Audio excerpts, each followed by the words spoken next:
चालू करते हैं। तो मंगलाचरण करते हैं पहले, उसके बाद रेगुलर क्लास स्टार्ट करेंगे। हरे कृष्णा, सभी को दंडवत प्रणाम। ओम नमो भगवते वासुदेवाय। ओम नमो भगवते वासुदेवाय। ओम नमो भगवते वासुदेवाय। ओम अज्ञानितिमिरान्धस्य ज्ञानजनशलाकया चक्षुर्मिलितं येन तस्मै श्रीगुरवे नमः। श्रीचैतन्यमनोभीष्टं स्थापितं येन भूतले स्वयं रूपा कदा महे ददात स्वपदान्तिकम्। वन्देऽहं श्रीगुरो श्रीयुतपदकमलं श्रीगुरुवैष्णवांश्च श्रीरूपं साग्रजातं सगुणतत्त्ववितं सा सजीवम् साद्वैतं सावधूतं परिजनसहितं कृष्ण चैतन्य देवं श्री राधा कृष्ण पादान जय गुरुलता श्री विशाखानंद। हे कृष्ण करुणा सिंधु दीन बंधु जगतपते गोपेश गोपिका कांत राधा कांत नमस्ते। तप्त कंचानि गौरंगी राधे वृंदावनेश्वरी कृष्ण वासुदेव प्रणमामि हरिप्रिये।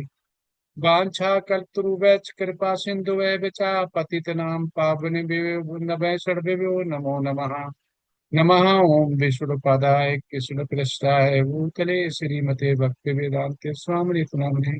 नमस्ते सरस्वती देवे गौरवाणी प्रचारिणे निर्विशेष शून्यवादी पाश्चात्य देश तारिणे। जय श्री कृष्ण चैतन्य प्रभु नित्यानंद श्री अद्वैत गदाधर श्रीवासादि गौर भक्तिवृंद। हरे कृष्ण कृष्ण कृष्ण हरे हरे हरे राम राम राम हरे हरे। वृंदाय तुलसी देवी है प्रियाय केशव विशाख कृष्ण भक्ति पदे देव सत्यवते नमो नमः। हरे कृष्ण कृष्ण कृष्ण हरे हरे हरे राम राम राम हरे हरे। शेयर।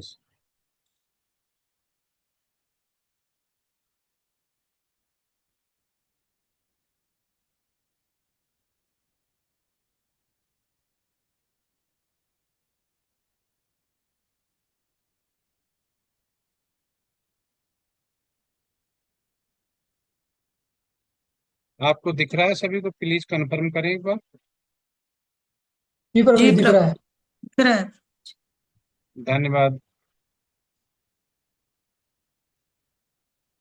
हरे कृष्णा, सभी को अगेन दंडवत प्रणाम। और आप इतने सौभाग्यशाली हैं कि आपको भक्ति शास्त्री करने को मिलता है। भगवान और आचार्य इसमें हजारों लाखों में से ही चुनते हैं। तो आप देखेंगे कि बहुत सारे टेम्पल के प्रेसिडेंट या वाइस प्रेसिडेंट जनरल मैनेजर हैं, वो भक्ति शास्त्र किए होंगे, लेकिन उनके अंडर में जो हैं बहुत सारे भक्तों को मौका नहीं मिल पाता, क्योंकि ये लिमिटेड है। और यहाँ पे हमारे हेतु की कृपा है भगवान की और एनएनडी प्रभु जी की दया है कि इसे हम फ्री में कर पा रहे। नहीं तो हर टेम्पल में आप पता करेंगे, बॉम्बे, वृंदावन, मायापुर, इसमें इसके चार्जेस लगते हैं। तो कभी कभी क्या होता है, जो फ्री में होता है उसकी कद्र नहीं होती है। तो ऐसा ना समझें, ये क्योंकि ये भगवान के लिए है। तो जैसा पहले बताया गया कि जितने भी आप भक्ति शास्त्री का हमने पीपीटी दिखाई, उसमें सबसे पहले प्रभुपाद को दिखाया गया। उसको दिखाने का पर्पज है कि जो ओरिजिन है, जो भक्ति शास्त्री डिग्री आई है, वो हमारे प्रेमिनेंट आचार्य गुरु जो हैं श्रील प्रपात से आई है। इसे ये ध्यान में रखते हुए हमें इसका पालन करना है और ग्रहण करना है। इसमें कोई भी मिलावट नहीं है। जैसे Bhagavad Gita as it is है, ऐसे ही जो भक्ति शास्त्री डिजाइन किया और जो उनका मूड एंड मिशन था प्रभुपाद को, वो हमारे पास तक आया है। और वैसे ही उसी बुक्स में हम पढ़ रहे हैं जो प्रभुपाद की इच्छा थी। प्रभुपाद की इच्छा थी कि हमारे जैसे भौतिक विज्ञान के लिए या भौतिक वस्तु के लिए हमारे पास डिग्री डिप्लोमा है, यूनिवर्सिटी है, वैसे ही हमारे आध्यात्मिक जगत में भी जाने के लिए आध्यात्मिक डिग्री हमारे पास होनी चाहिए। इसलिए हमें ध्यान रखते हुए कि प्रभुपाद हमेशा फर्स्ट स्लाइड में आते हैं, जिनको हम नमस्कार करके कि इनकी कृपा से ही आज हम भक्ति शास्त्री कर पा रहे हैं। अगर उन्होंने नहीं सोचा होता, डिजाइन नहीं किया होता, तो आज हम नहीं कर रहे होते। और प्रभुपाद की वजह से ही हम इस पॉइंट से ज्वाइन हुए हैं और हम इनिशिएटेड भी हुए हैं, कुछ इनिशिएटेड होने वाले या कुछ हो जाएंगे, जिससे कि हम भगवत धाम जा सके। ये प्रभुपाद का यहाँ पे पर्पजफुली उनका फोटो और जो भी वीडियो है वो दिया जाता है। तो अभी हम इसमें पहुंच गए हैं। श्री सुपनिषद। ठीक है, जो चल रहा था अभी 8 तक हम पढ़ चुके थे, अब 5 जो पाठ है वो मंत्र 9 से 14 हमें बताएगा। जितना हम आगे मंत्र में बढ़ते जाएंगे उतने ही ज्यादा ये थोड़ा कठिन पर भक्ति के लिए सरल होता जाएगा। श्लोका का मीनिंग है वो कठिन होता जाएगा, लेकिन उस कठिनाई से, जैसे हम दवा कड़वी होती है तो हम ठीक हो जाते हैं, करेला कड़वा होता है तो शुगर ठीक हो जाती है, जामुन खट्टा होता है तो उससे बीमारियां ठीक हो जाती हैं। लेकिन चीनी खाओगे तो उससे क्या होगा, आपको शुगर हो जाएगी। मीठी होती है, हर चीज मीठी होती है, अच्छी लगेगी, लेकिन कड़वी अच्छी नहीं लगेगी। वैसे ही यहाँ पे है, हमें जो चीज कठिन लगेगी वो आध्यात्म के लिए अच्छी होगी। जैसे गुरुपाद ने बोला है कि इस समय हम केवल एक त्याग कर रहे हैं इस भौतिक जगत में, अभी हम केवल सबसे बड़ा त्याग प्रभुपाद ने बोला वो कर रहे हैं। वो क्या कर रहे हैं, कोई बताएगा सबसे बड़ा त्याग क्या है?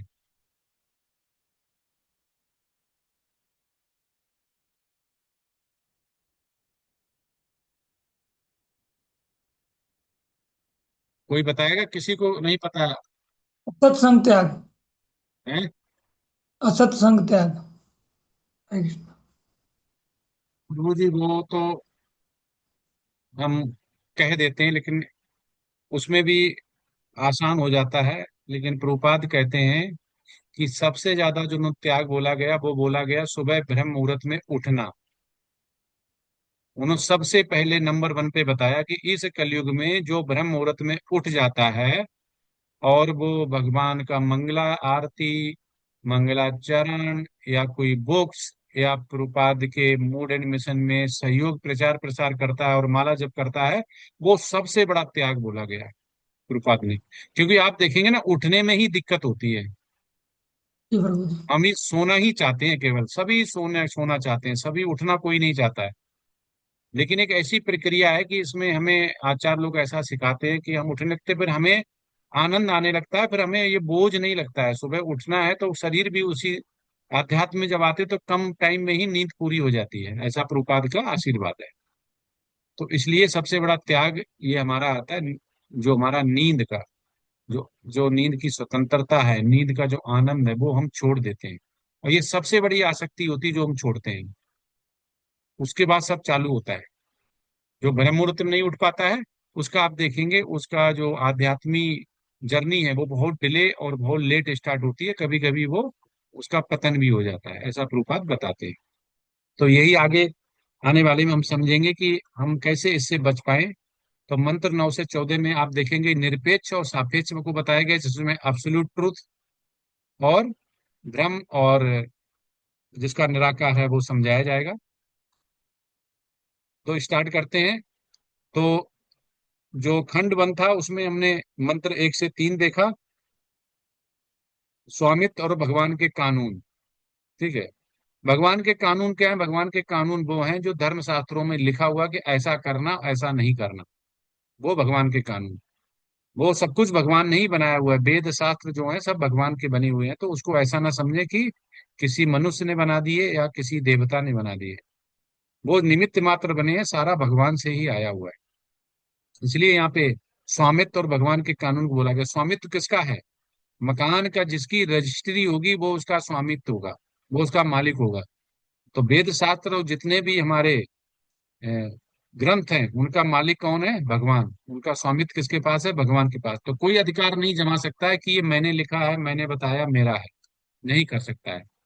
महाभागवत का दर्शन, महाभागवत जैसे एग्जाम्पल हुए, महाभागवत का दर्शन कैसे होता है? महाभागवत परीक्षित महाराज, ध्रुव महाराज, प्रहलाद महाराज, ऐसे जो महाभागवत होते हैं उनके दर्शन करने को मिलता है, उनकी कहानी से पता चलता है, उनकी प्रैक्टिस से हमें पता चलता है, और ये बताता है कि हमें भी ऐसा ही बनना है, हमें ऐसी ही आसक्ति छोड़नी है, हमें उनके अनुसरण करना है। भले पूर्ण रूप से हम अपनी कंडीशन देखते हुए, भौतिक आध्यात्मिक घर परिवार सब देखते हुए हो सकता है उनके जितना नहीं कर पाए, पर उनको अनुसरण जरूर करना है। हमें भगवत गीता में बताए गए भगवान के जितने भी उनकी वाणी है उनको अनुसरण करना है। हमें हमें प्रभुपाद को अनुसरण करना, हमें अपने आचार्यों को करना, हमें अपने अर्जुन को करना, सबको अनुसरण करना, हमें अनुकरण नहीं करना। अगर अनुकरण करना हो तो जैसे शिवजी भगवान ने जहर पिया, विष पी सकते हैं आप। वो एक अनुकरण करने को आचार्य ने बोला हुआ है। खंड 3 आज हमारा है मंत्र 9 से 14, जिसमें निरपेक्ष और सापेक्ष। तो कौन बताएगा निरपेक्ष क्या होता है, सापेक्ष क्या होता है?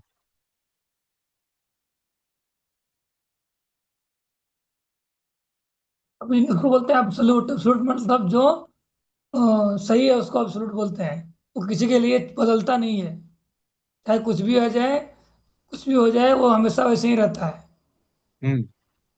और एक होता है सापेक्ष, मतलब जो आपके पक्ष में हो, मतलब वो जो सत्य के पक्ष में है, उसको सापेक्ष बोलते हैं। हम्म। हमेशा उससे- सत्य के पक्ष में, भगवान पक्ष में रहेगा, तो सापेक्ष हम्म। हो गया। और जो विपक्ष है, मतलब जो भगवान के अपोजिट है, उसमें नहीं रहेगा वो। भगवान के अपोजिट है, निर- उसको बोलते हैं विपक्ष। ऐसे समझ सकते हैं, निरपेक्ष मतलब हो गया है कि जो पूरा ही टोटली आध्यात्म बेस है, एब्सोल्यूट ट्रूथ, आध्यात्म जिसमें शब्द आ रहा है। जैसे भगवान का साकार रूप है, भगवान को अर्जुन ने देखा, भगवान ने अर्जुन के सामने गीता बोली। ये जितने भी बातें कर रहे हैं ये आध्यात्म है। हमें ब्रह्म मुहूर्त में उठ के जपा करना, प्रभुपाद ने बोला कि 16 माला जपा करोगे तो भगवत धाम जाओगे। तो जितनी चीजें हम बातें कर रहे हैं ये निरपेक्ष में आती हैं, जो भगवान के बारे में बताती हैं और उसका एविडेंस देके हमें भगवान से जोड़ती हैं। जहाँ पे सापेक्ष बोलते हैं, सापेक्ष मतलब होता है निरपेक्ष का उल्टा, जहाँ पे हम भौतिक बातें करते हैं। हम वेद शास्त्र पढ़ते हैं और कर्म कांड को समझते हैं कि देवता ही हमें सब कुछ प्रसन्नता देते हैं, देवता ही हमें शरीर पोषण देते हैं, जो कि हमारी गलत फहमी होती है। लेकिन हमें एब्सोल्यूट ट्रुथ को नहीं भूलना चाहिए कि भगवान के द्वारा देवता हम तक पहुंचाते हैं। तो वो भौतिक बेस हो जाता है। तो भौतिक बेस होता है वो सापेक्ष में आता है, आध्यात्म बेस होता है वो निरपेक्ष में आता है, जो टोटली भगवान से जोड़ता है। 9 से 11 क्या बताएगा ज्ञान के संदर्भ में, 12 से 14 उपासना की दृष्टि से। और खंड 4 में हम देखेंगे मंत्र 15 से 18 मृत्यु के समय प्रार्थना कैसे करी जाए। मंत्र 9 से 14 निरपेक्ष और सापेक्ष, 9 से 11 ज्ञान के संदर्भ में। अंधम तमः प्रवसंति ये विद्यामुपासते ततो भूयते तमो यायु विद्यामृतः। जो लोग अज्ञानी गतिविधियों की संस्कृत में संलग्न हैं, वे अज्ञानता के सबसे अंधेरे क्षेत्र में प्रवेश करेंगे। इससे भी बदतर वे हैं जो तथाकथित ज्ञान की संस्कृत में लगे हुए हैं। अब वो क्या करते हैं, सबसे बड़ी अज्ञानता क्या है? कौन बताएगा सबसे बड़ी अज्ञानता क्या है? ये हम सभी जानता है कि हम आदमी समझते हैं कि हम सही रहें। हाँ यस प्रभु हम जी। लेवल पे करते हैं, सबसे बढ़िया जानता है वही। हाँ एक तो प्रभु जी ने बताया ये है। दूसरा जो प्रभुपाद कहते हैं सबसे बड़ी अज्ञानता ये है कि हमें सब कुछ आता है, हमें सब कुछ पता है। ठीक है, हम आनंद लेंगे, हमने कोई पाप नहीं किया है, हमारी जिंदगी सही चल रही है, हमारे पास गाड़ी है, मोटर बंगला, नौकर चाकर, सुंदर बीवी, सुंदर बच्चे, सुंदर हस्बैंड, सब कुछ है। इसके मतलब हमने अच्छे कर्म किए हैं। और अपने और भगवान के जो संबंध को है उसको भूल जाता है। तो जो ये भूलना है वो सबसे बड़ी अज्ञानता है, कि हम अपने भगवान के संबंध वेद शास्त्रों को भूल जाते हैं। और ऐसे अज्ञानता की वजह से हम अंधेरे में प्रवेश कर जाते हैं। अंधेरा कहाँ है? जहाँ पे गुरु का वास नहीं है, गुरु का टच नहीं है, गुरु के अधीन नहीं है, गुरु से वार्तालाप नहीं है, गुरु को जानते नहीं है, वो सबसे बड़ा अंधेरा है। और इससे भी बदतर क्या है? इससे बदतर है कि अपनी द्वारा बनाया गया ज्ञान, अपने द्वारा संस्कृति बना ली, कि मैं ऐसा बोल रहा हूं जिसका कोई गुरु ही नहीं है। पूछो तुम्हारा गुरु कौन? बोला मैं ही गुरु हूँ, मुझे सब कुछ आता है, मैंने सारे वेद शास्त्र पढ़ लिए, मुझसे क्वेश्चन। तो ये बता रहा है कि सबसे बड़ा वो है जिसने अपनी फिलोसफी, अपना संस्कृत, अपना ज्ञान बना लिया है। तरह तरह की बुक्स मिल जाएंगी, 900 तरह की आपको भगवत गीता मिल जाएगी। वो क्या है? वो ज्ञान है एक तरह का, जो कि अपनी संस्कृति में लगे हुए हैं। लेकिन हमें Bhagavad Gita as it is तथा यथारूप ही लेके चलना चाहिए। तो उसको हम बोलेंगे कि ये अपना बनाया हुआ ज्ञान नहीं है, अपनी संस्कृति नहीं है, ये हमारे आचार्यों द्वारा गुरु शिष्य परंपरा से आई है। आधुनिक सभ्यता जन शिक्षा के क्षेत्र में काफी आगे बढ़ चुकी है, लेकिन परिणाम यह है कि जीवन के सबसे महत्वपूर्ण हिस्से आध्यात्मिक पहलू को छोड़कर भौतिक उन्नति पर दिए गए तनाव के कारण लोग पहले से कहीं अधिक दुखी हैं।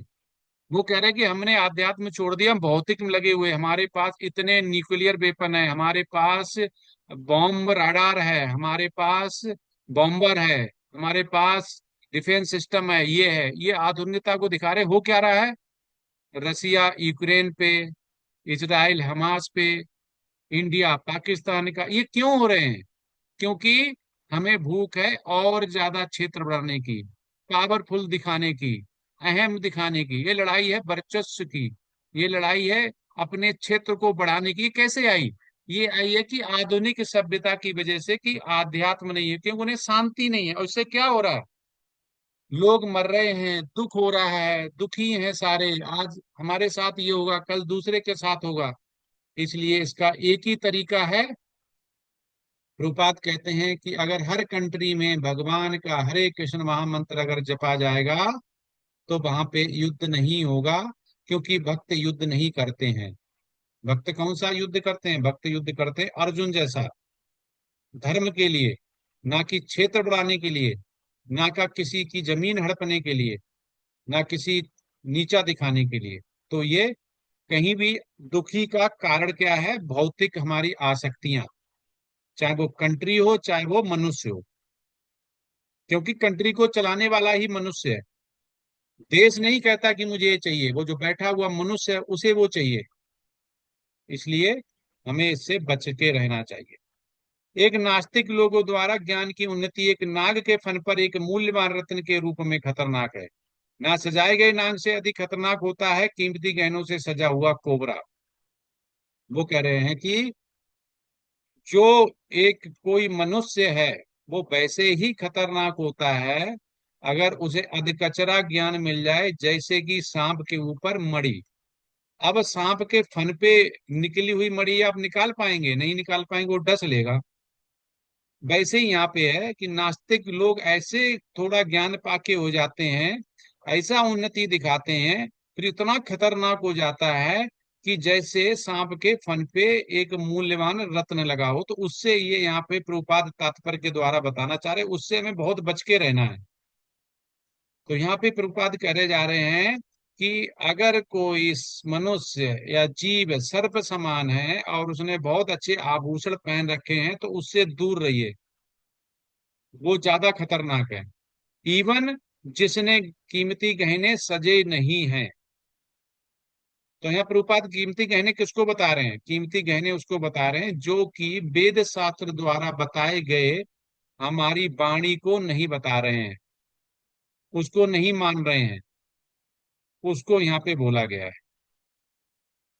शिक्षा की तथाकथित उन्नति की ओर निर्देशित एक ईश्वर विहीन सभ्यता उस सभ्यता से अधिक खतरनाक है जिसमें लोगों की जनता कम शिक्षित है। वो कह रहे प्रभुपाद, ज्यादातर हम किसे भटका सकते हैं? जो अनपढ़ है, पढ़ा लिखा कम है, उसे बहुत जल्दी से हम बेवकूफ बना सकते हैं। उसे ये भी बोल सकते हैं भगवान कुछ नहीं होता है।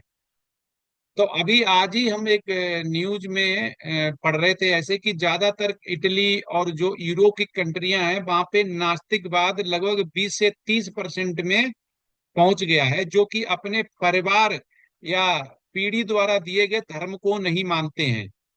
जैसे जापान में हो गया बौद्ध, और इटली में हो गया क्रिश्चियन। तो उन्होंने छोड़ दिया, वो किसी धर्म को नहीं मान रहे हैं, वो नास्तिक बन गए हैं।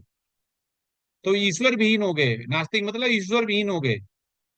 तो ऐसी सभ्यता क्यों आ रही है? क्योंकि ये कलयुग का असर है। तो हमें बुद्धि लगा के रखनी पड़ेगी कि हम इस कलयुग के असर में नहीं आए।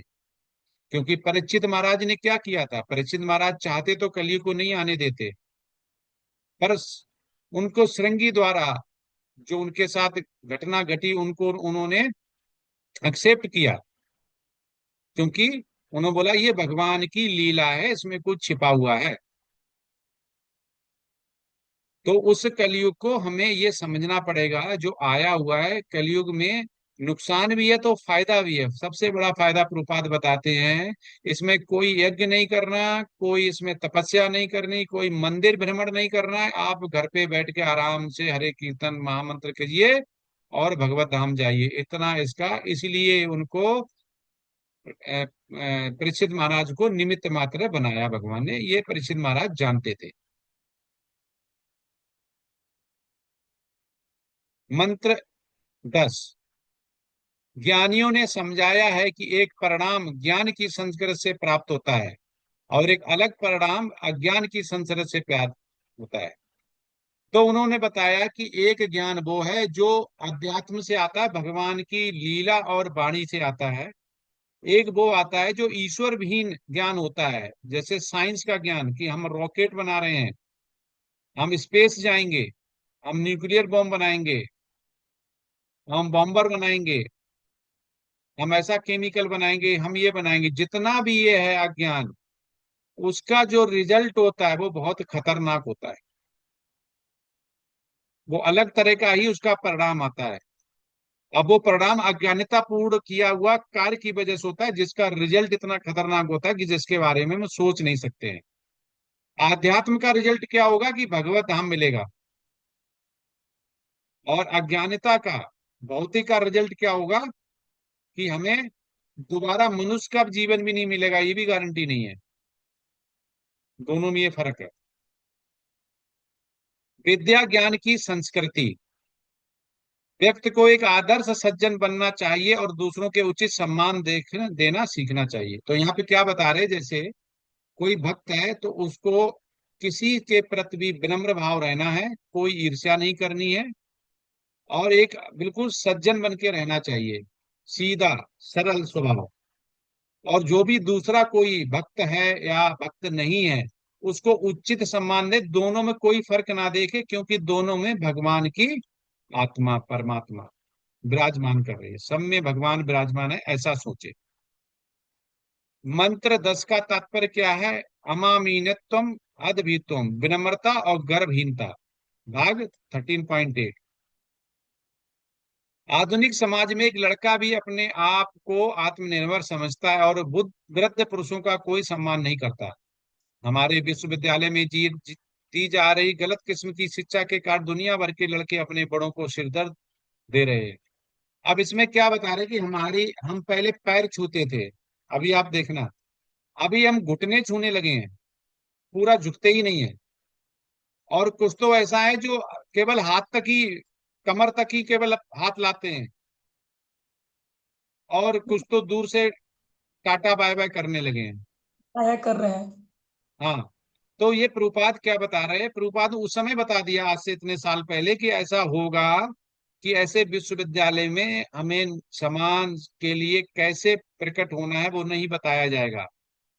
लेकिन हम अगर गुरु शिष्य परंपरा में जुड़ते हैं, वैष्णव संप्रदाय से जुड़ते हैं, तो यहाँ पे हमें सम्मान करना भी बताया जाता है और संस्कार भी सिखाए जाते हैं, जो कि स्कूल कॉलेज में नहीं सिखाए जाते। इसलिए ये जो भक्ति शास्त्री डिग्री है, इसका इतनी लिए बहुत उपयोग और प्रयोग और महत्व है कि यहाँ पे हम साथ साथ आत्मनिर्भरता भी सीखते हैं और संस्कार भी सीखते हैं कि हमें सबसे विनम्र रहना है और दूसरे के प्रति से बड़े उदासीन रहना है और सबको सम्मान देना है, चाहे वो भक्त है या भक्त नहीं है। केवल मंत्र 11 है, केवल वही जो अविद्या और पारलौकिक ज्ञान की प्रक्रिया को साथ साथ सीख सकता है, बार बार जन्म और मृत्यु के प्रभाव को पार कर सकता है और अमरता के पूर्ण आशीर्वाद का आनंद ले सकते हैं। वो कह रहे हैं कि आ माने विद्या, आ माने नहीं, विद्या जो नहीं है। विद्या कौन सी? जो कि भौतिक, जो जिसको भौतिक विद्या नहीं आती, जिसने अध्यात्म में सीखा हुआ है। अब बार बार अगर वो ऐसा करता है कि जैसा कि हमें पढ़ाया जा रहा है, हमारे आचार्य द्वारा बताया जा रहा है, श्रीमद् भागवतम में क्या लिखा है, भगवत गीता में क्या लिखा, अगर वो बार बार ये करता है तो वो जन्म मृत्यु की जो साइकिल है उससे छुटकारा पा सकता है। तो यहाँ पे प्रभुपाद ये लिख रहे हैं, तो हमें प्रभुपाद पे विश्वास करना पड़ेगा कि हम ऐसा अगर करेंगे तो हमारा ये लास्ट हमारा वर्थ होगा और इस साइकिल से हमें छुटकारा मिल जाएगा। विद्यां च विद्यां च इतस्तद्वेदोऽयं सः अविद्या मृत्युम तीर्थत्वा विद्यातमृतम सुनस्ते। श्री ईशोपनिषद हमें निर्देश देते हैं कि अस्तित्व के संगत को जीतने के लिए एक तरफा प्रयास ना करें। इसका मतलब ये नहीं है कि शरीर के रखरखाव के लिए सभी गतिविधियों को बंद कर देना चाहिए। गतिविधियों को रोकने का कोई सवाल नहीं है। वो कह रहे हैं, ये समझा रहे हैं कि हमें ऐसी आसक्ति नहीं हटा लेनी है कि हम छोड़ छाड़ के छोड़ो घर बार चलो हरिद्वार, कि कारोबार छोड़ ले। नहीं, आप गृहस्थ में रहते हुए सारी चीजें कर सकते हैं, लेकिन हमें निर्देश क्या मिला हुआ कि इसका संघर्ष एक तरफा नहीं होना चाहिए। एक तरफा कि केवल ही भगवान की भक्ति करेंगे, हम घर पे ध्यान नहीं देंगे, अपनी पत्नी का, अपने पुत्रों का, अपने गृहस्थ जीवन का नहीं। एक तरफा नहीं करना है। हम एक तरफ ऐसा भी नहीं करना कि केवल शरीर के रखरखाव की जिम्मेदारी ले लें या नहीं ले लें। हमें बैलेंस करके चलना है। यहाँ पे ये बताया जा रहा है जो भी हमारी गृहस्थ जीवन में हमारे पास समस्याएं हैं, उनका निवारण करके ही हमें बैलेंस करके चलना है, उनको छोड़ना या त्यागना नहीं है। यहाँ पे ये बताया गया है। जिस तरह किसी बीमारी से उबरने की कोशिश करने पर किसी के तापमान को पूरी तरह से मिटा देने का कोई सवाल ही नहीं, एक बुरे सौदे का सर्वोत्तम उपयोग करने के लिए उपयुक्त अभिव्यक्ति है। भारत के महान संतों और संतों ने आध्यात्मिक और भौतिक ज्ञान के संतुलित कार्यक्रम द्वारा ऐसे करने का प्रयास किया। वो कह रहे हैं कि हमें जो अभी शिक्षा मिल रही है, ये ऋषि मुनि हमारे आचार्यों द्वारा गुरु शिष्य परंपरा के द्वारा यहाँ तक ये नियति है, जीवित है, जो हमें मिल पा रही है। और इसका धन्यवाद हमें देना चाहिए हमारे आचार्यों को। नहीं तो इससे बुरा सौदा भी हो सकता था कि हम आध्यात्म में ना फंस के भौतिक में फंसे रहते, तो हमें ये ज्ञान नहीं मिल पाता कि जो कि हमें इस उपनिषद उपदेशामृत के जो भी इंस्ट्रक्शंस हैं वो हमें बताए जा रहे हैं कि कैसे हमें भगवत धाम जाना है। विद्याम च स्तद्वेदो अहम सह। श्री प्रपाद द्वारा हमें दी गई आध्यात्मिक जीवन की प्रक्रिया हमें आध्यात्मिक और भौतिक ज्ञान के संतुलित कार्यक्रम को प्राप्त करने में कैसे सक्षम बनाती है। तो ये कह रहे प्रभुपाद ने केवल ये नहीं सिखाया है कि आप छोड़ो घर बार चलो हरिद्वार, प्रभुपाद ने कहीं नहीं बोला हुआ है। उन्होंने बोला कि गृहस्थ जीवन में रहते, क्योंकि प्रभुपाद खुद गृहस्थ थे, भगवान श्री कृष्ण भी गृहस्थ थे, हमारे आचार्य ज्यादातर गृहस्थ थे। गृहस्थ रहते हुए भगवान की कैसे भक्ति कर पाते हो, वो ज्यादा उत्तम है कि आप घर छोड़ के भगवान की भक्ति करते हो। तो ये बोला गया कि आध्यात्म और भौतिक को ज्ञान पाके हमें संतुलित करना है, बैलेंस करना है। इतना नहीं हुआ भगवान के पीछे भाग लिए और हम कुछ भी नहीं देख रहे, ना फैमिली देख रहे, ना त्याग दिया, हम दुख दे रहे हैं, ऐसा नहीं। माता पिता को दुख नहीं देना है, फैमिली को दुख नहीं देना, लेकिन अपनी भक्ति भी नहीं रोकनी, दोनों बैलेंस करके चलना है। श्री प्रपात द्वारा दी गई प्रक्रिया हमें आध्यात्मिक और भौतिक ज्ञान के संतुलित कार्यक्रम को प्राप्त करने में कैसे सक्षम बनाती है, यह दर्शाने के लिए कि एक लघु स्वांग तैयार कैसे करें। लघु स्वांग बोलते हैं कि जो दीर्घ काल हमने नहीं सोचा है कि हम हमारी आयु दीर्घ हो जाएगी। हमने छोटे समय के लिए सोचा कि जितना भी भगवान हमें जीवित रख रहा है, हमें कोई लालसा नहीं है ज्यादा उम्र बढ़ाने की। हमें जितना भी हमारी आयु है केवल भगवान के लिए तत्पर हो, भगवान के लिए हम भक्ति कर पाए। हमें दीर्घ आयु की इच्छा नहीं है, हमें भगवान की भक्ति की इच्छा है। हम मांगे कि हम पूजा पाठ कर रहे हैं कि हमारी उम्र ज्यादा हो जाए। ऐसी उम्र का क्या फायदा जिसमें पाप हो जाए। तो हम हमारा भक्त जो बोल रहे हैं वो भक्त क्या होता है, आध्यात्मिक द्वारा द्वारा ये जान जाता है कि हमें अधिक उम्र नहीं, हमें अधिक प्रेम चाहिए भगवान का। मंत्र 9 से 14 निरपेक्ष और सापेक्ष, 9 से 11 ज्ञान की दृष्टि से, 12 से 14 पूजा की दृष्टि से। नमा, अज्ञान की संस्कृति और भी अधिक तथाकथित ज्ञान की संस्कृति अंधकार में प्रवेश करती है। वो कह रहे हैं कि अगर हमें अज्ञानता ज्यादा अच्छी है, अगर हमें आध्यात्म का ज्ञान नहीं है, तो अज्ञान बनना ज्यादा अच्छा है कि हम भौतिक का ज्ञान ले लें। समझ रहे हैं आप, ये कहना चाह रहे हैं भौतिक ज्ञान नहीं होगा चलेगा, पर आध्यात्मिक ज्ञान बहुत जरूरी है। 10वां, ज्ञान की संस्कृति अज्ञान की संस्कृति अलग परिणामों कहते हैं। एक ज्ञान की संस्कृति और एक अज्ञान की संस्कृति, उन दोनों के परिणाम अलग होंगे। एक भगवत धाम जाएगा, एक यहाँ पे मनुष्य भी बन सकता है या जानवर भी बन सकता है, दोनों के परिणाम अलग हैं। अज्ञानता और पारलौकिक ज्ञान की प्रक्रिया को साथ साथ सीखें। हमें आध्यात्म और भौतिक दोनों को साथ साथ सीख के बैलेंस करना है। देवताओं की पूजा और भी अधिक निराकार के उपासक अंधकार में प्रवेश करते हैं। देवताओं की पूजा करते हैं, इससे और ज्यादा अधिक करेंगे, ऊपर जाएंगे तो हम सोचने लगते कि भगवान ब्रह्म है, प्रकाश है, निराकार है, वो और ज्यादा अंधकार में प्रवेश कर जाते हैं। इसलिए जो भी आचार्यों द्वारा बताया गया हमें उसी पे टिके रहना है। सर्वोच्च की पूजा करना, जो सर्वोच्च नहीं है उसकी पूजा करना अलग प्रणाम। वो कह रहे हैं कि जो सर्वोच्च है, अल्टीमेट है, लॉर्ड है, भगवान श्री कृष्ण की पूजा करेंगे तो भगवत धाम मिलेगा। इंद्र की पूजा करेंगे तो हमें उनका लोक मिलेगा। शिव की पूजा करेंगे तो उनका लोक मिलेगा, और ब्रह्म की पूजा करेंगे तो उनका लोक मिलेगा। इनके परिणाम बताए गए कि अलग अलग है। भगवान के व्यक्तित्व साथ ही अस्थाई भौतिक निर्माण को जाने। वो कह रहे हैं भगवान का जो व्यक्तित्व है, भगवान का एक ही व्यक्तित्व है कि हमें उनसे प्रेम करना है और अपने घर जो जहां से हम आए हैं भगवान के धाम जाना है। साथ ही अस्थाई, आ माने नहीं जो स्थाई नहीं है। यहाँ पर हम सोचते हैं हम परमानेंट हैं, हम परमानेंट नहीं। हमारा जन्म हुआ, हमारी मृत्यु निश्चित है। हमारा जो मकान आज किसी का था वो कल किसी और का होगा, और पहले भी किसी का था। ये कोई परमानेंट नहीं है, ये यहाँ पे बताया गया है। मंत्र 12। अंधम तमा प्रवसंति ये संभूत मुपासते, ततो भूय एव ते तमो यायु संभूतता रतः। जो लोग देवताओं की पूजा में लगे हुए हैं और अज्ञान के सबसे अंधकार क्षेत्र में प्रवेश करते हैं और इससे भी अधिक निराकार निर्विशेषता की उपास करते हैं, वो कह रहे हैं कि जो देवताओं में पूजा लगे हुए हैं उससे भी एक अज्ञानता ऐसा होता है कि वो निराकार में ही चले जाते हैं। तो ये सबसे बड़ा अंधकार है। वो भगवान को खोजना ही नहीं चाहते हैं, भगवान से प्रेम ही नहीं करते हैं। यहाँ पे ये बताया गया है। श्री उपनिषद बताते हैं कि जो देवताओं की पूजा करता है और उनके भौतिक गुणों को प्राप्त करता है वह अभी भी ब्रह्मांड के सबसे अंधेरे क्षेत्र में रहता है। संपूर्ण ब्रह्मांड विशाल भौतिक तत्वों से आच्छादित है। वो कह रहे हैं कि जो अंधेरे में, सबसे बड़े अंधेरे में कौन है? जो भगवान की पूजा नहीं करता है, भगवान की छोड़ के सभी की पूजा करता है, तो उसका उद्धार नहीं हो सकता है। क्योंकि जो ब्रह्मांड में पूरे में भगवान का अस्तित्व है और भगवान कण कण में है और भगवान ही सभी कारणों के कारण है, उनसे नहीं बच सकते हो। यहाँ पे ये बताया गया। तो अथो इसके मतलब है हम अंधेरे में रह रहे हैं। यह एक नारियल की तरह है जो एक खोल से ढका हुआ है और पानी से आधा भरा हुआ है। क्योंकि इसका आवरण वायुरोधी है इसलिए भीतर का अंधेरा घना है, और इसलिए रोशनी के लिए सूर्य और चंद्रमा की आवश्यकता होती है।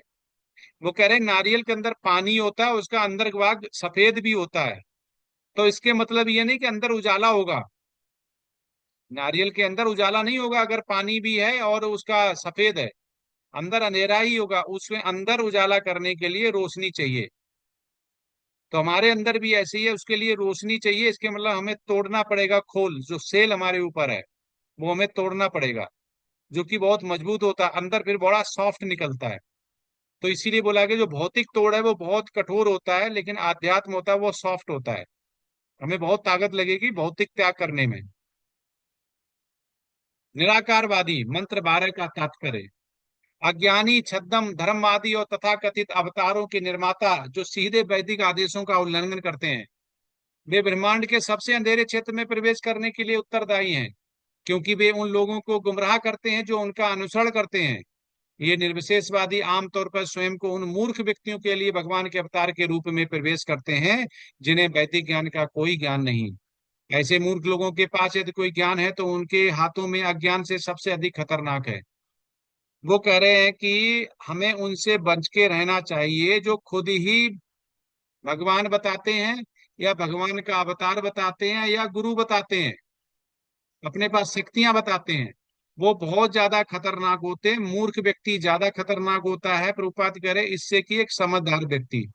अब मूर्ख व्यक्ति कौन है? भगवान वो प्रभुपाद कहते हैं मूर्ख व्यक्ति है जो अज्ञानता से भरा हुआ है, जिसको ये नहीं पता है कि ये संसार क्यों है और हम क्या क्यों हैं और हमारा भगवान से संबंध क्या है। सबसे बड़ा मूर्ख बोला गया है। और मूर्ख को अगर ज्ञान आ जाए तो और ज्यादा खतरनाक होता है, क्योंकि वो अपने हाथ में सत्ता ले लेता है। तो इसलिए मूर्ख से बहुत बच के रहना है।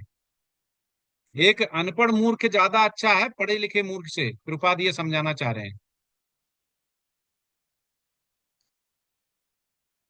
श्रील प्रपात की मनोदशा और मसन यहाँ पे बताया गया है। ये बदमाश मानव समाज के सबसे खतरनाक तत्व हैं। ये राज्य के कानून की सजा से बच जाते हैं, हालांकि वे सर्वोच्च के कानून से बच नहीं सकते, जिन्होंने गीता में स्पष्ट रूप से घोषित किया है कि धार्मिक प्रचारकों की आड़ में ईर्ष्या करने वाले राक्षसों को नरक के सबसे अंधेरे क्षेत्रों में फेंक दिया जाएगा। भगवत गीता 16:19 से 20। वो कह रहे हैं जैसे हमने कोई इस भौतिक जीवन में कोई गलत काम किया और हमने पैसे खिला के या रसूख दिखा के हम यहाँ की सजा से बच भी गए, पृथ्वी लोक की, तो अल्टीमेट हम भगवान की सजा से नहीं बचेंगे। अगर यहाँ पे सजा हो गई, दंड मिल गया, तो हमें भगवान दंड नहीं देगा, क्योंकि यहाँ पे उसी हिसाब से भगवान ने सिस्टम बनाया हुआ है। तो वो लोग सोचते कि मेरे पास पैसा है, मैंने खरीद लिया और बच गए, वो ऐसा बहुत गलत सोच रहे हैं। और इसकी आड़ में वो क्या कर रहे हैं, इसकी आड़ में वो और अंधकार में जा रहे हैं, लेकिन भगवान के सर्वोच्च कानून से नहीं बच सकते हैं। और ऐसे भगवान जो भगवान से ईर्ष्या करता है या जो ईर्ष्या करता है भक्तों से, उसको भगवान सबसे अंधेरे क्षेत्र में फेंक देते हैं। उसका उद्धार नहीं हो सकता। सबसे अंधेरा क्षेत्र मतलब है कि मनुष्य भी नहीं बन सकता है, वो जानवर भी नहीं बन सकता, उसके लिए अलग ही निश्चित करते हैं भगवान।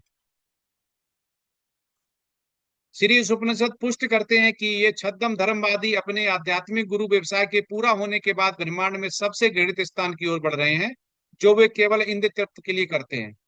वो कह रहे हैं अपने गुरु का साथ लेके, अपने आप को भगवान बता के या गुरु से परम में जुड़े हुए बता के लोगों को गुमराह करते हैं, जोड़ते हैं। जैसे ही पैसा आता है तो वो पूरी इंद्र तृप्ति करते हैं। तो ऐसे से हमें बड़ा सावधान रहना है। 5 पाठ के उद्देश्य क्या है?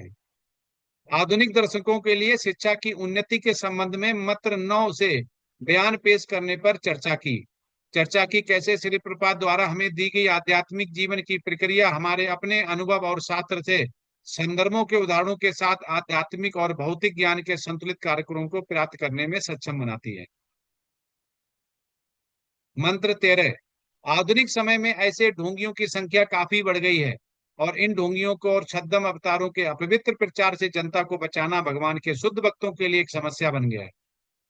तो भगवान तो प्रभुपाद कह रहे हैं कि भगवान ने जो हमें कार्य दिया है कि प्रचार प्रसार करें, पर हमारा कार्य प्रचार प्रसार थोड़ा कठिन हो गया, क्योंकि हमारे जो मनुष्य हैं, जो भगवान से जुड़ना चाहते, संबंध को देखना चाहते, वो ऐसे ढोंगियों छद्म अवतार के बीच में फंस जाते हैं, और इतनी बुरी तरह फंसते हैं कि वो निकल नहीं पाते। उन्हीं को ही अपना गुरु, उन्हीं को अपना भगवान समझ लेते हैं।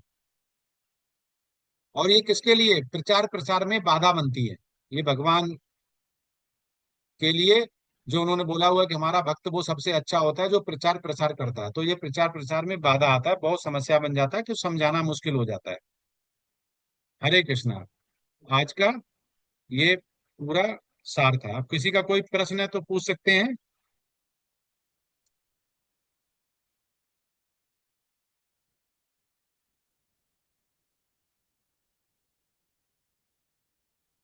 कोई प्रश्न नहीं, सबको समझ में आ गया? दो ही तरह से प्रश्न नहीं आते, या तो समझ में आ गया या तो समझ में नहीं आया। तो मुझे समझ नहीं आया।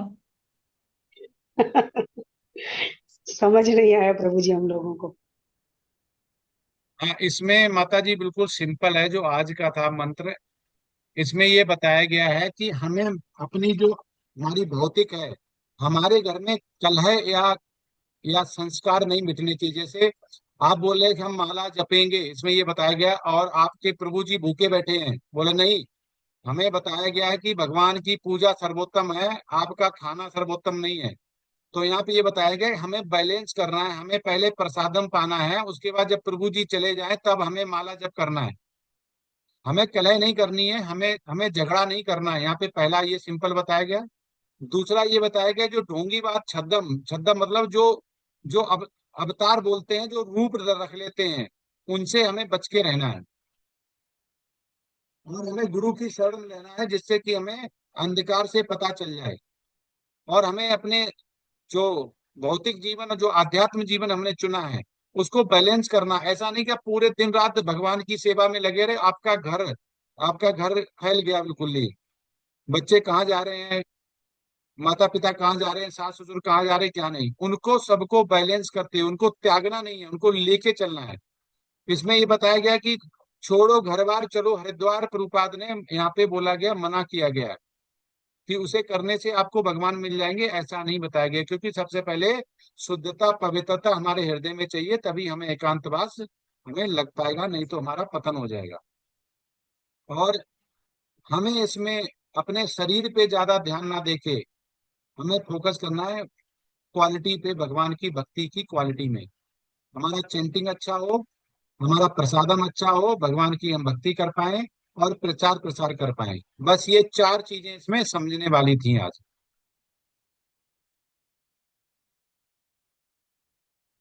हरे कृष्ण। जी प्रभु जी, धन्यवाद प्रभु जी समरी बताने के लिए। अभी आज का पाठ कुछ समझ में नहीं आया। हमने बोला है जैसे ही जैसे क्लास ऊपर बढ़ती है ना, जैसे हाई स्कूल आता है, इंटर आता है, तो टफ होता चला जाता है। लेकिन उसके बाद ही हम कंपटीशन में बैठ पाते हैं। आप बोले नहीं क्लास फिफ्थ करके ही आसान करके और हम इंजीनियर बन जाएं या आईएम या आईटी में दाखिला पाले, नहीं पा सकते हैं, क्योंकि यहाँ पे हमें भगवत धाम जाना है, बहुत टफ है। लेकिन क्या है, जो बताया जा रहा है वो आसान है, उसका सार, उसका मतलब बहुत आसान है।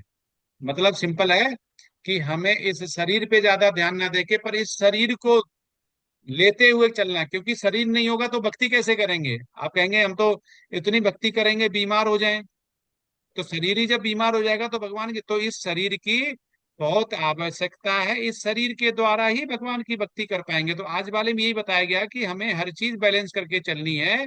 अपने शरीर को, शरीर के स्वामित्व को, शरीर पे रखने वाले अधिकार को और अपनी रिस्पॉन्सिबिलिटी को, सबको बैलेंस करके चलना है।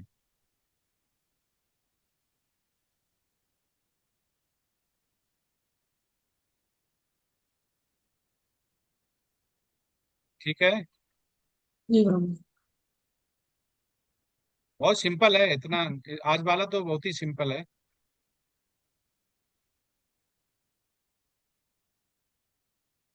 ठीक है, चलें। किसी का प्रश्न कोई, कोई, आप झिझके नहीं, प्रश्न कोई भी वो पूछ सकते हैं, पूछना चाहिए। और कृपाद कहते हैं कि जो प्रश्न नहीं पूछता है वो एक्चुअली भक्ति नहीं कर रहा है, क्योंकि उसके, वो भगवान को खोजना ही नहीं चाह रहा है, उसके प्रश्न प्रश्न ही नहीं आ रहे हैं, कि बस ऐसे ही चलता है, सुन लिया है, समझ में आ गया है, कर लेंगे।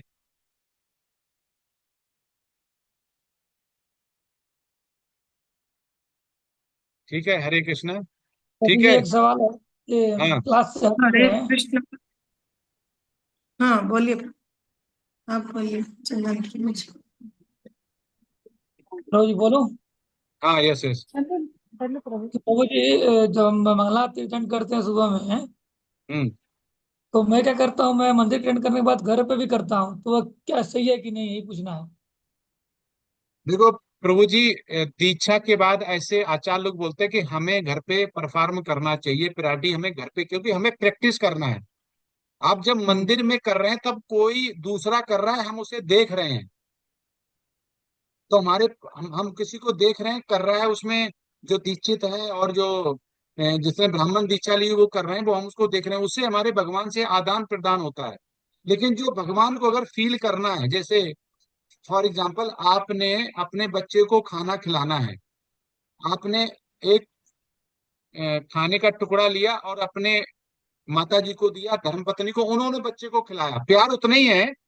लेकिन आपने माता जी के द्वारा बच्चे के मुख में दिया, आपको आनंद उतना ही आया कि मैंने खिलाया, लेकिन आपके अंदर वो भाव भगवान के लिए, वो प्रेमा नहीं आया, क्योंकि आपने डायरेक्ट बच्चे के मुख में नहीं दिया है। तो आपको आनंद तो आया कि मेरा बच्चा भूखा था, पेट भर गया इसका, लेकिन जो खाने का आनंद है वो माता जी को मिला है। जी। तो जो मंदिर में हम मंगल आरती करते हैं, तो आचार्य बोला उसे करते हैं, वो देखते हैं, तो हमें करने की जरूरत नहीं है। लेकिन दूसरी तरफ क्या बोलते हैं कि अगर मंदिर और घर को चूज करना हो, तो हमें दोनों चीजें हमारे लिए हो सके, तो हमें घर पे मंगल आरती करनी चाहिए। उससे हमारा भगवान से आदान प्रदान और भगवान के लिए प्रैक्टिस हमें करता है। प्रभु जी होता क्या है, मैंने देखा है कि जो मंदिर में केवल मंगल आरती देखते ही देखते हैं, उन्हें कभी मंगल आरती करने के लिए बोल दी जाती है तो वो माइक पे बोल नहीं पाते हैं। जी। वो नरसिंह आरती कर ही नहीं पाते, थरथर कांपने लगते हैं या भूल जाते हैं। जी तो प्रभु जी। प्रभुपाद ऐसा नहीं कह रहे, प्रभुपाद तो क्या कह रहे हैं कि हमें प्रचार प्रसार करना है। हमें कभी भी कोई बोलता है कि आप मंगल आरती कर लें, तो कहीं पे किसी संडे लव फीस्ट में या कहीं जाएं, तो आपको जब तक घर पे प्रैक्टिस नहीं करेंगे, और वो होता क्या है, वो जब हम करते हैं प्रैक्टिस, तो एक टाइम डिसिप्लिन आता है भगवान से। हमें अंदर अंदर हमारे पर उतावलापन रहता है, अरे भगवान के लिए अभी हमें आरती करनी है, भगवान के लिए प्रसादम बनाना, ये करना है। लेकिन जब मंदिर जाते हैं तो वो भगवान के लिए वो फील नहीं आता है। तो ये ऐसे ही है कि हम मंदिर में जा रहे हैं तो हम भगवान को देखना चाह रहे हैं, ठीक है, और घर पे जब कर रहे हैं तो भगवान हमको देखना चाह रहे हैं। तो जी ये प्रभु जी, समझ आचार्य गया। इसका बताते हैं। तो हमें प्रायोरिटी जो है हमें घर पे देनी चाहिए। अगर नहीं कर सकते हैं घर पे, मंदिर जा रहे हैं तो भी मना नहीं है, लेकिन अगर आप घर पे कर पा रहे हैं तो आचार्य लोग बोलते हैं कि प्रैक्टिस करनी चाहिए। क्योंकि मंदिर में जब जाते हैं तो कभी कभी हमारा दिमाग भी भटकता है, फोन भी आ जाता है, इधर भी देखने लगते हैं उधर भी देखने लगते हैं, तो पूर्ण रूप से हम नहीं, और जिंदगी भर हम सुनते रहें श्रवण करते रहें, तो कभी तो हमें प्रैक्टिस करनी है, कभी तो परफॉर्म करना है ना हमें। जी प्रभु जी, एक्चुअली मेरे को फील हुआ इसलिए मैं घर पे शुरू किया। पहले शुरू शुरू में नहीं करता था, बट मेरे को फील हुआ तो मैं शुरू कर दिया। इसलिए मेरे मन में क्वेश्चन था कि सही है कि नहीं है, कि नहीं वहां भी सही, कर रहा हूँ यहाँ भी कर रहा ये हूँ। तो बोला गया, मंगला मंगला आरती नहीं करने से कभी कभी तो आचार्य लोग कुछ ऐसे होते हैं जो दीक्षा तक नहीं देते हैं। वो पूछ जी लेते हैं कि आपने मंगला आरती करते हैं या नहीं करते हैं, वो कह रहे नहीं करते हैं। हम नहीं कर पाते, टाइम नहीं, सुबह नहीं उठ पाए, इतने बजे करते हैं, इतने बजे नहीं करते हैं। और मंदिर में कर लेते हैं, क्योंकि मंदिर में कर लेते हैं, मोबाइल के सामने कर लेते हैं, वो सब कुछ सही है। लेकिन आचार लोग तो का जिम्मेदारी उनके ऊपर ज्यादा है, क्योंकि हमें भगवत धाम ले जाना है। हमें जब ही होगा जब हम प्रैक्टिस करेंगे उसे। जी जी। हरे कृष्ण। वो जी, उसका एक मेरे को बेनिफिट भी मिला है। यहाँ पे लोकल टेम्पल पे जाता हूँ मैं, शेषाद्रीपुरम में। तो मेरे को पिछले संडे को गुरु पूजा करने का मौका मिला था। हाँ तो हरि बोल। वही मैंने बोला ना कि गुरु पूजा करने को मिला। आप अगर घर पे प्रैक्टिस करेंगे तो आप वहां पे आसान से कर पाएंगे। आप वहां पे जी सुनते रहेंगे, एकदम कोई बोल देगा खड़े हो जाएंगे, तो आप तो नहीं कर पाएंगे उतना अच्छा। जी प्रभु जी। यस। धन्यवाद प्रभु जी। हरे कृष्ण। हरे कृष्ण। रक्षा हरे माता जी, कृष्ण। आप भी कुछ पूछ रहे थे? हरे कृष्णा रक्षा माता जी। नहीं, मेरा हो गया, क्लियर हुआ। प्रभु जी ने बताया तो बहुत क्लियर हुआ। अच्छा, ठीक है, ठीक है, ठीक यस। है। मीनाक्षी माता जी, आप कुछ पूछ रहे हैं? हरे नहीं, कृष्णा। मैं सॉरी बोलना चाहती हूँ सबको कि मैंने आज कीर्तन का बोला था, लेकिन आज एकादशी मंगला आरती से लेकर मंदिर गई मंगला आरती, फिर बिजी शेड्यूल पूरा दिन इतना रहा कि आप लोगों को कीर्तन नहीं सुना पाई। बाहर प्रोग्राम करके अभी जस्ट आधा घंटे पहले मैं आ रही हूँ। क्लास देते देते मैंने प्रभु जी का क्लास ये ऑन भी किया। बर्थडे था, जो बच्चों को मैं क्लास लेती हूँ तो जन्म कर्म च मे दिव्यम, वही लेके भगवान की लीला और हमारे जन्म के बारे में बोल कर आई। तो मुझे क्लास का याद ही नहीं रहा, फिर क्लास ऑन किया टाइम पे। आप सबको कीर्तन नहीं सुना पाई, उसके लिए क्षमा। चलो, कोई आगे बात क्लास नहीं, कोई बात नहीं, अगले अगले फ्राइडे को जरूर करना होगा। देखती हूँ। ठीक है। जी। मेरा एक प्रश्न है। जी प्रभु जी। मान लो कोई भक्त है और उसके घर में कोई भक्त नहीं था, या भक्त था, वो उनकी डेथ हो जाती है, और किसी भक्त को मौका मिलता है कि वहां पे प्रचार प्रसार करना है और भीड़ आएगी, फ्यूनरल में जैसे भीड़ आती है, तो हमें कौन से श्लोका या जैसे ये चार लोग ज्यादातर पूछते हैं कि मान लो भीड़ कहाँ आती है, भीड़ वहीं आती है जहाँ पे कोई जरूरत हो। तो ऐसा टाइम बहुत अच्छा होता है जहाँ पे हम उनको समझा सकें।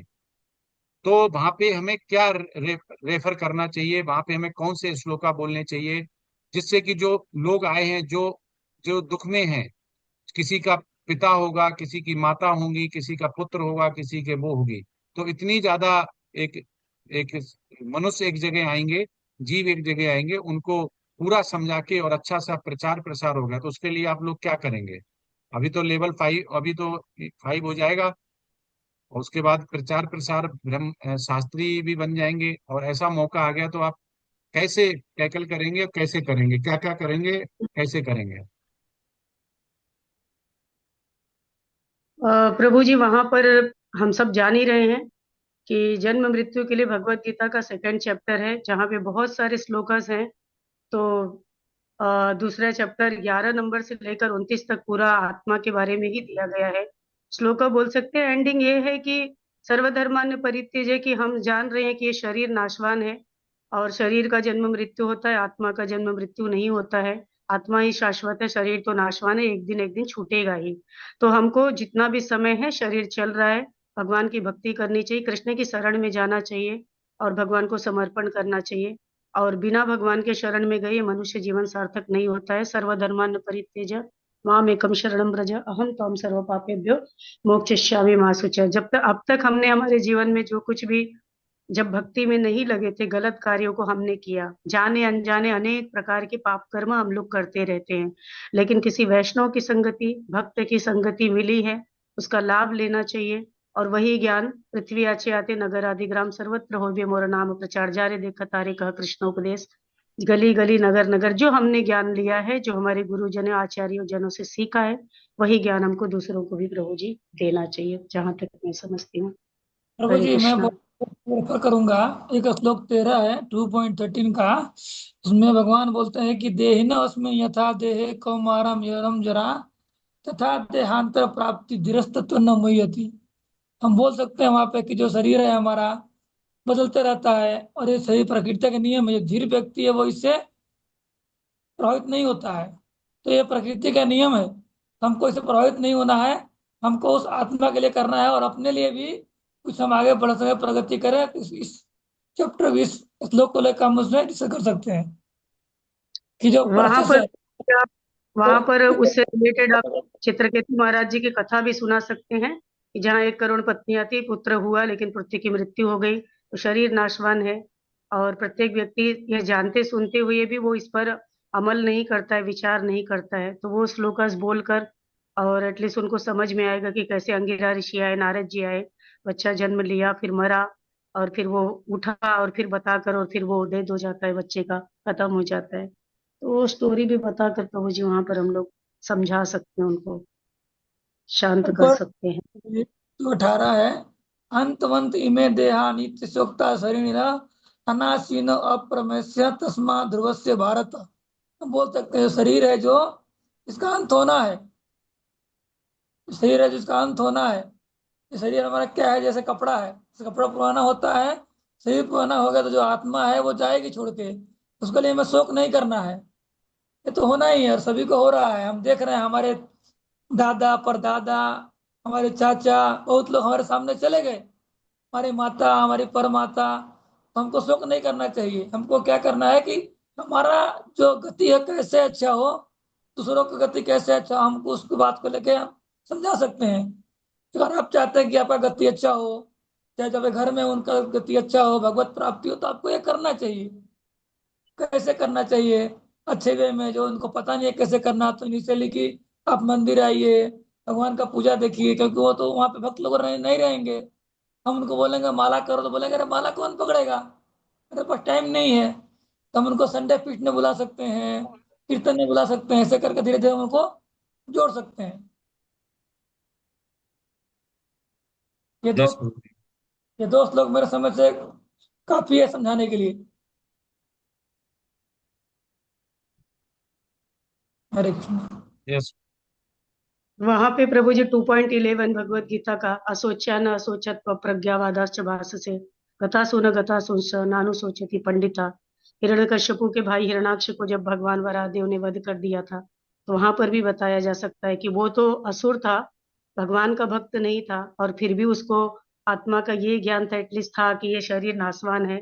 और जब हिरणाक्ष के पत्नी और बेटे वो सब रोते हैं मृतक शरीर के लिए, हिरणाक्ष के लिए, तो वहां पर हिरण्यकश्यप उनको ज्ञान देता है, उपदेश देता है, पानी पीने का एग्जाम्पल देता है कि किस प्रकार से एक प्याऊ पर पानी पीते हैं और सब पानी पीकर चले जाते हैं। और इस प्रकार से हमको समझा सकते, ट्रेन का एग्जाम्पल दे सकते हैं कि और हमारा गंतव्य आने पर, हमारा स्टेशन आने पर हम वहाँ उतर जाएंगे, चले जाएंगे। जिसका जैसा समय आएगा वो उसको छोड़कर ये शरीर जाना पड़ेगा। कोई यहाँ पर शाश्वत रहने के लिए नहीं आया, क्योंकि ये शरीर तो नासवान है, आत्मा ही अजर अमर रहती है। 20 है, 22 है, जातस्य ही ध्रुवो है, बहुत सारे श्लोक भगवत गीता के 2 पॉइंट के, कम से कम 8, 10, 15 श्लोक तो हैं जो ये सब इसी जी। को ये करते हैं। नंबर 27 में भी उसमें बताता है कि मृत्यु के बाद तो नया जन्म मिलना ही मिलना है। प्रभु जी, जातस्य ही ध्रुव मृत्यु है, न जायते म्रियते है 20 है, 22 है, देहिनो अस्मिन है, असोच्यान है, और 12 भी है, 12 नंबर श्लोक भी है।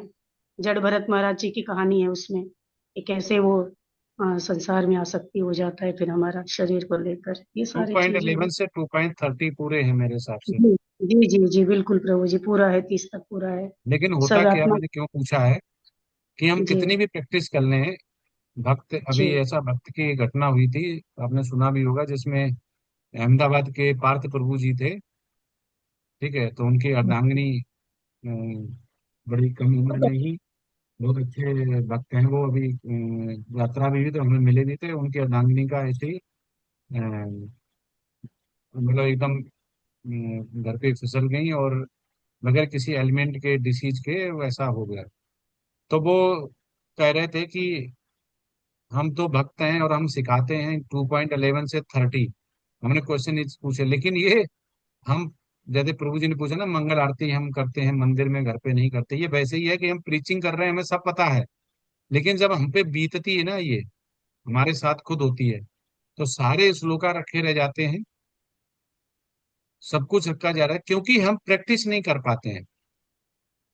हम जी। प्रैक्टिस नहीं होते तो उस प्रैक्टिस नहीं होती उस समय हम प्रीचिंग कर रहे हैं, हमें सब पता, हम दूसरों को खूब दे रहे हैं ज्ञान, लेकिन जब हमारे ऊपर बीतती है तो हमें कोई चैप्टर 1, 2, 3 याद नहीं आता, हमें याद आता है ये कि ये जो भौतिक ज्ञान काम आता है, भौतिक संबंध याद आता है।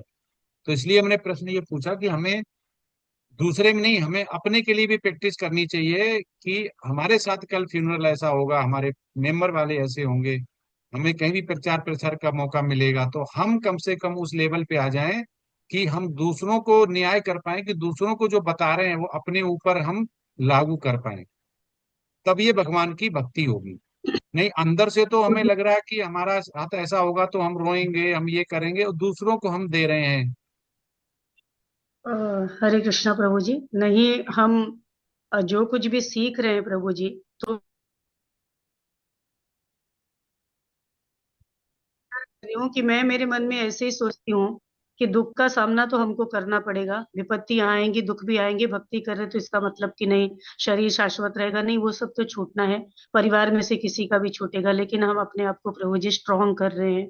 मैं तो यही सोचती हूँ कि भगवान मुझे मजबूती दे, हिम्मत दीजिएगा, क्योंकि शारीरिक संबंध है, अगर कभी ऐसा हुआ तो आप मुझे शक्ति देना। अभी हाल ही में सितंबर मेरे पापा की अचानक डेथ हुई, पापा जाने जैसे नहीं थे, गए। सारी बहनें बहुत रोई, सब बहुत रो रहे थे, भाभियां बेहोश हो जा रही थी, लेकिन मैंने अकेले, गांव वालों ने, मेरी बड़ी मम्मी लोगों ने मुझे उल्टे सीधे भी सुनाए, लेकिन मैंने अकेले हिम्मत करके सबके सामने, पंडित थे, पूरा गांव जमा था, हरे कृष्ण महामंत्र गाया, और बहनों को भी डांट कर वहां पर हरे कृष्ण महामंत्र को हमने गाया, और गाकर, बोलकर, महामंत्र बोलकर फिर मेरे पापा को प्रभु जी हमने वहां से विदा किया। और जो लोग भी मिलने आते थे रोने के लिए, तो सबको ही चुप करा के मैं वहां हरे कृष्णा बोलती थी और भगवत गीता के श्लोक बताती थी। इवन जो पंडित आते थे गरुड़ पुराण करने के लिए, वो तो ये सब, वो खाली कर्म कांड ही बताते थे कि किस प्रकार से पाप करने से, कौन सा कार्य करने से पाप होता है, कौन कार्य से पुण्य होता है। इसके अलावा उन्होंने प्रेमा भक्ति कुछ बताया नहीं गरुड़ पुराण में। 7 दिन मैंने लगातार बैठ के बहुत ध्यान पूर्वक वो सुना। तो कहीं ना कहीं ये हमने जो सीखा था, तो उसको यहाँ पर अप्लाई किया। शरीर के पिता थे, और साधारण बात नहीं है, माता पहले ही चली गई थी बहुत बचपन में ही, और पिता भी छोड़कर चले गए, तो सहन कर पाना आसान तो नहीं था मेरे लिए भी। बट यही जो आप लोगों से सीखा था, जो भक्तों से सीखा था, वहां पर अप्लाई किया कि सबको ही चुप कराकर हरे कृष्णा महामंत्र को बोला गया, और पापा को अंतिम विदाई दी, क्योंकि मुझे पता है कि उसी से उनका उद्धार होने वाला है, और रोना गाना हमारा कुछ भी उनके काम आने वाला नहीं। और मैं भगवान को यही प्रार्थना करती हूँ, आगे भी मुझे हिम्मत दे, शक्ति दे, क्योंकि हमको पता नहीं कि कब हमारे जीवन क्या हो जाएगा, इसी कब किसका इसी का, साथ। हाँ, इसी पे लास्ट क्वेश्चन है, इसी से मिलता जुलता है, इसी की कंटिन्यूटी में है।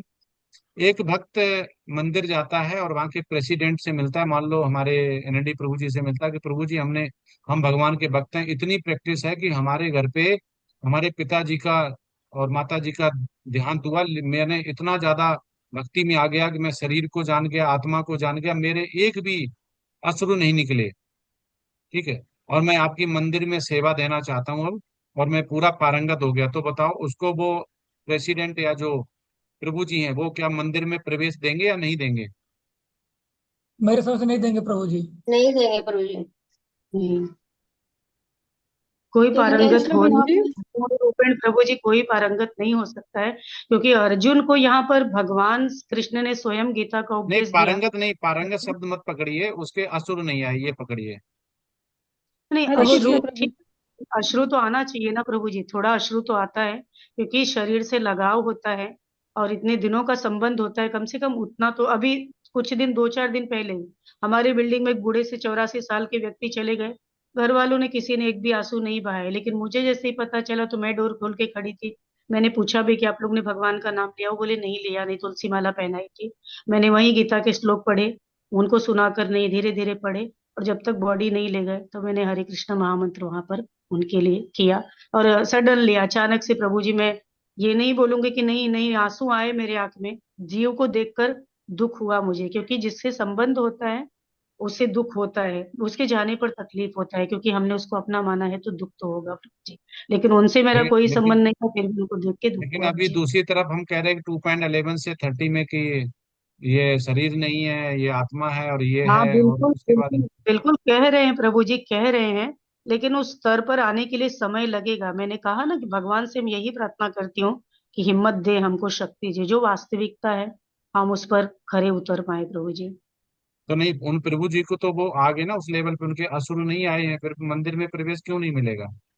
हरे कृष्णा प्रभु जी। तो हाँ। जीव के ऊपर क्योंकि दया होनी चाहिए उनको ना प्रभु मंदिर जी। में प्रवेश नहीं मिलेगा, क्योंकि उनके मन में करुणा नहीं थी। जो तो दूसरों के लिए भी फिर उनके मन में करुणा, दया, ऐसा भाव नहीं रहेगा। यस तो माता जी। इसीलिए जी, जी। माता अपना जी ने सही अपना बताया। हो जाता है म- जी, माता जी ने बिल्कुल सही अपना बताया हो कि जाता है करुणा, तो करुणा, जी, करुणा हमारे पास अपने के जरूरी लिए है, प्रभु जी करुणा। हम लोग रोते ही हैं। अन्य कोई चला जाता है तो बिना मतलब जिससे हमारा संबंध है उसके लिए भी तो हमारे आंख से आंसू आ ही जाते हैं प्रभु जी, कितना भी हम लोग कंट्रोल करें वो निकल ही जाता है। दूसरों के लिए भी निकल जाता है, अपने की तो बात बस छोड़िए, दूसरों के लिए भी निकलता है। हमारे जान पास तो हम करुणा सब। करुणा होनी चाहिए, जी दया जी करुणा, जी। होनी चाहिए।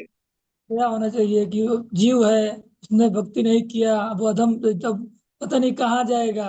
अगर भक्ति करता तो कुछ अच्छा उन्नति होता, तो दया होना चाहिए, करुणा होना हाँ। चाहिए, प्रेम होना चाहिए, वो जरूरी है। अगर वो सब नहीं होता, यस। पत्थर दिल होता है, पर पत्थर दिल में भगवान नहीं आएंगे। यस भगवान प्रभु जी। जिसके अंदर प्रेम है, उसमें नहीं आते हैं, इसमें ध्यान नहीं है, नहीं आते हैं, इसमें भावना नहीं है, उसमें नहीं आते हैं। फिर तो मूर्ति हो गए, पत्थर की मूर्ति जो मार्केट में बिकती है वो हो गए। तो मार्केट में पुतला बना के बेचते हैं, फिर मेरे में अंतर क्या है? कुछ नहीं है। यस प्रभु जी। नहीं है तो ठीक है प्रभु जी। ठीक है, सभी सभी सभी का बहुत बहुत धन्यवाद, बहुत अच्छा डिस्कशन हुआ, आंसर बताया क्वेश्चन, और हमें समझना चाहिए। एक लास्ट अभी 6 और बचा है पार्ट, उसके बाद आपका एग्जाम होगा, फिर आप भक्ति शास्त्री के अच्छे से स्टूडेंट बन के आपको पास हो जाएंगे सभी में, तो आपको डिग्री दी जाएगी, और बहुत अच्छी डिग्री है, इसकी बहुत ही वैल्यू है हमारे जो संप्रदाय में। और इसके आगे भक्ति वैभव होता है, उसे आप जो करना चाहता है जरूर करिए, भक्ति वैभव करिए, भक्ति वेदांत करिए, और ऐसे करते हुए प्रभुपाद का जो मूड है मिशन में जुड़िए। तो ठीक है, आज के लिए इतना ही, आप चलते हैं। वांछा कल्पतरुभ्यश्च कृपा सिंधु बचा पतितनाम पावनेभ्यो वैष्णवेभ्यो नमो नमः। हरे कृष्णा कृष्ण कृष्ण हरे हरे, हरे राम राम राम हरे हरे। अनंत कोटि वैष्णव वृंद की जय। जय, श्रील प्रभुपाद की जय जय, सभी वैष्णव आचार्यों की, जय जय, सभी वैष्णव भक्तों की जय। जय। जय। हरे कृष्णा, सभी को दंडवत प्रणाम, हरे श्री गुरु कृष्ण महाराज प्रभु की जी, सादर जय। प्रणाम प्रभु प्रभु जी, जी, सादर प्रणाम। सादर प्रणाम। हरे कृष्णा, हरे कृष्णा। नमो नमः। हरे कृष्ण।